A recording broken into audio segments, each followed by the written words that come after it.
ಉತ್ತರ ಕರ್ನಾಟಕದಲ್ಲಿ ನಿಲ್ತಾ ಇಲ್ಲ ಕಿಚ್ಚು. ಯಾದಗಿರಿ ಜಿಲ್ಲೆಯಲ್ಲಿ ರೆಬಲ್ಸ್ ನಾಯಕರು ಜಾಗೃತಿಯನ್ನ ಮೂಡಿಸ್ತಾ ಇದ್ದು ವಕ್ಫ್ ವಿರುದ್ಧ ಉತ್ತರ ಕರ್ನಾಟಕದಲ್ಲಿ ಕಿಚ್ಚು ಹೆಚ್ಚಾಗಿದೆ.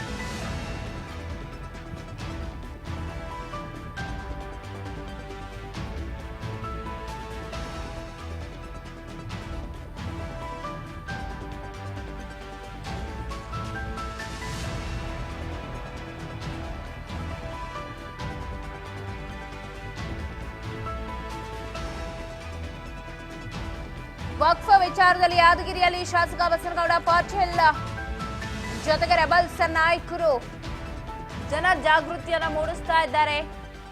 ವಕ್ಫ್ ವಿರುದ್ಧ ಉತ್ತರ ಕರ್ನಾಟಕದಲ್ಲಿ ಕಿಚ್ಚು ಹೆಚ್ಚಾಗಿದೆ. ಜಾಗೃತಿ ಅಭಿಯಾನವನ್ನ ನಡೆಸ್ತಾ ಇದ್ದಾರೆ ಬಿಜೆಪಿಯ ರೆಬಲ್ಸ್. ಯಾದಗಿರಿ ಜಿಲ್ಲೆಗೆ ಆಗಮಿಸಿದೆ ಈಗ ಟೀಮ್. ವಕ್ಫ್ ವಿಚಾರ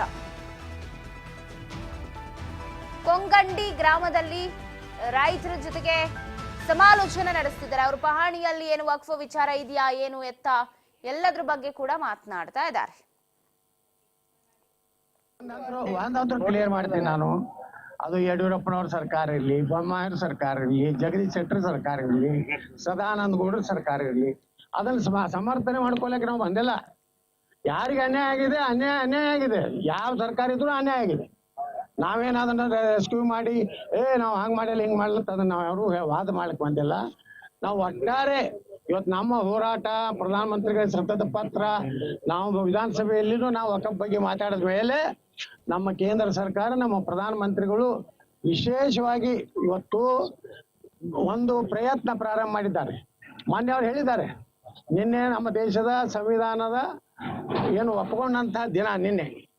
ಅದರ ಹಿಂದಿನ ದಿವಸನೇ ಪ್ರಧಾನಮಂತ್ರಿಗಳು ಹೇಳಿದ್ದಾರೆ, ಈ ದೇಶ ಭಾರತದ ಸಂವಿಧಾನ ಡಾಕ್ಟರ್ ಬಾಬಾ ಸಾಹೇಬ್ ಅಂಬೇಡ್ಕರ್ ಅವರ ಸಂವಿಧಾನ ಮೇಲೆ ನಡೀತಿದೆ ಹೊರತು ಯಾವುದೇ ಇಂಥ ವಕ್ಫ್ಗೆ ಅಲ್ಲಿ ಅವಕಾಶ ಇಲ್ಲ, ಅಲ್ಲಿ ಸ್ಥಳನೇ ಇಲ್ಲ ಸಂವಿಧಾನದಲ್ಲಿ. ಅದಕ್ಕೆ ನಾವು ರದ್ದು ಮಾಡೇ ಮಾಡ್ತೀವಿ ಅಂತೇಳಿ ಏನು ಭರವಸೆ ಕೊಟ್ಟಾರೆ ದೇಶದ ಜನರಿಗೆ.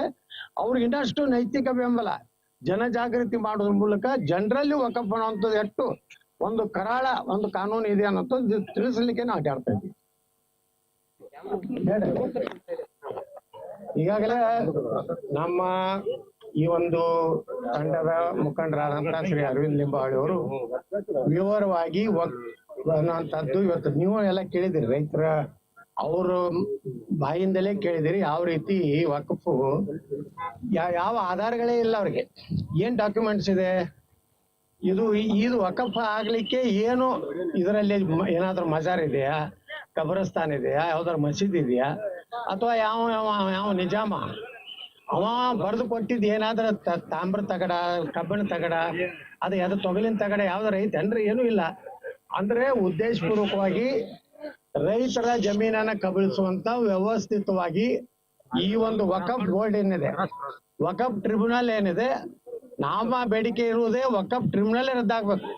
ಯಾವುದೇ ರೈತ ತನ್ನ ಜಮೀನಾಗಲಿ, ಸರ್ಕಾರಿ ಜಮೀನಾಗಲಿ, ಮಠ ಮಂದಿರದಾಗಲಿ, ಅವರು ಅಲ್ಲಿನ ಅಸಿಸ್ಟೆಂಟ್ ಕಮಿಷನರು, DC ಅವರು, ಅಲ್ಲಿ ನ್ಯಾಯಾಲಯಗಳು ಮತ್ತು ಹೈಕೋರ್ಟ್, ಸುಪ್ರೀಂ ಕೋರ್ಟಿಗೆ ಹೋಗ್ಬೇಕು ವಿನಃ ಈ ವಕ್ಫ್ ಟ್ರಿಬ್ಯುನಲ್ಗೆ ಹೋಗಬಾರ್ದು ಅನ್ನೋದೇ ನಮ್ಮ ಮೂಲ ಉದ್ದೇಶ. ಈಗಾಗಲೇ ಪ್ರಧಾನಮಂತ್ರಿಗಳು ಈ ವಕ್ಫ್ ತಿದ್ದುಪಡಿಯನ್ನ ತಂದಿದ್ದಾರೆ ಹೋದ ಪಾರ್ಲಿಮೆಂಟ್ ನಲ್ಲಿ. ಆದ್ರೆ ಕಾಂಗ್ರೆಸ್ ಮತ್ತು ಅವರೆಲ್ಲ ಮಿತ್ರ ಪಕ್ಷಗಳು ಇದನ್ನ ತೀವ್ರ ವಿರೋಧ ಮಾಡಿದ್ರಿಂದ ಇವತ್ತು ಜಾಯಿಂಟ್ ಪಾರ್ಲಿಮೆಂಟರಿ ಕಮಿಟಿ ಕೊಟ್ಟಿದ್ದಾರೆ. ಅದಕ್ಕ ಜಾಯಿಂಟ್ ಪಾರ್ಲಿಮೆಂಟ್ ಕಮಿಟಿ ಅವ್ರ ಸಹಿತ ಮೊನ್ನೆ ನಮ್ಮ ಏನ್ ಬಿಜಾಪುರನ ಹೋರಾಟ ಮಾಡಿದೀವಿ, ಅಲ್ಲಿ ಸುಮಾರು 16,000 ಎಕರೆ ವಕ್ಫ್ ಅಷ್ಟೇ ಅಲ್ಲ, ಇನ್ನೂ ಒಂದು ಬಹಳ ಆತಂಕಕಾರಿ ವಿಷಯ ಹೇಳ್ತೇನೆ ನಾನು. ಏನು 8 2B ವಕ್ಫ್ ಅಂತೇಳಿ ಒಂದು ಕಾಲಮ್ ಮಾಡ್ಯಾರ ಅವರು. ಮುಂದೆ ಭವಿಷ್ಯದಲ್ಲಿ ವಕ್ಫ್ ಆಗುವಂತದ್ದು ಒಂದು ಲಿಸ್ಟ್ ಮಾಡ್ಯಾರ. ಅದು ಒಂದು 5,000-6,000 ಎಕರೆ ಮಾಡಿದ್ದಾರೆ ಬಿಜಾಪುರ ಜಿಲ್ಲೆಯಲ್ಲಿ. ಅಂದ್ರೆ ಎಲ್ಲಾ ಕಡೆ DC ಕಚೇರಿಯಲ್ಲಿ ಮುಂದೆ ಆಗುವಂತದನ್ನು ಒಂದು ಪ್ಲಾನ್ ಮಾಡಿ ಇಟ್ಟಿದ್ದಾರೆ. ಈ ಜಮೀರ್ ಅಹಮದ್ ಖಾನ್ ಏನು ರಾಜ್ಯ ಪ್ರವಾಸ ವಕ್ಫ್ ಅದಾಲತ್ ಮಾಡಿ ಏನು ಪ್ರಾರಂಭ ಮಾಡಿದಾಗ DC ಅವರಿಗೆ, AC ಅವರಿಗೆ, ತಹಸೀಲ್ದಾರ್ಗೆ ಧಮಕಿ ಕೊಟ್ಟು ನನಗೆ ನೇರವಾಗಿ ಮುಖ್ಯಮಂತ್ರಿ ಸಿದ್ದರಾಮಯ್ಯನವರೇ ಆದೇಶ ಮಾಡಿದ್ದಾರೆ, ವಕ್ಫ್ ಆಸ್ತಿ ಒಂದ್ ಇಂಚನು ನಾವು ಬಿಡುದಿಲ್ಲ, ಅದು ಭಾರತ ಸರ್ಕಾರದ ಆಸ್ತಿ ಅಲ್ಲ, ಯಾರಪ್ಪನ ಆಸ್ತಿ. ಹಂಗಾದ್ರೆ ಯಾವುದೇ ಉತ್ತರ ತೆಗೆದ್ರು ಕರ್ನಾಟಕ ಸರ್ಕಾರ ಇರ್ತದೆ. ಸರ್ಕಾರ ಮೊದಲ ಮಾಲೀಕ, ಅಲ್ಲಿಂದ ನಾವು ರೈತರ ಹತ್ರ ಇರ್ತದೆ. ಆದ್ರೆ ಜಮೀರ್ ಅಹಮದ್ ಹೇಳುವಂತ ಇದು ಸರ್ಕಾರ ಸೊ ವಕ್ಫ್ ವಿರುದ್ಧ ಉತ್ತರ ಕರ್ನಾಟಕದಲ್ಲಿ ಕಿಚ್ಚು ನಿಲ್ತಾ ಇಲ್ಲ.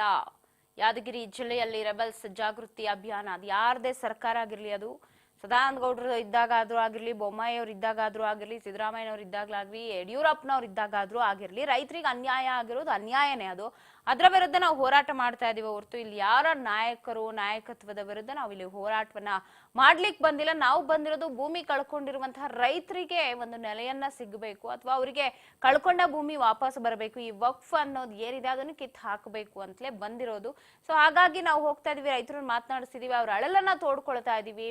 ಸೊ ನಮ್ಮ ಹೋರಾಟ ನಿಲ್ಲಲ್ಲ, ಇಡೀ ಕರ್ನಾಟಕದಾದ್ಯಂತ ಇದ್ದೇ ಇರತ್ತೆ ಅಂತ ಯತ್ನಾಳ್ ಹೇಳಿಕೆಯನ್ನ ಕೊಟ್ಟಿದ್ದಾರೆ.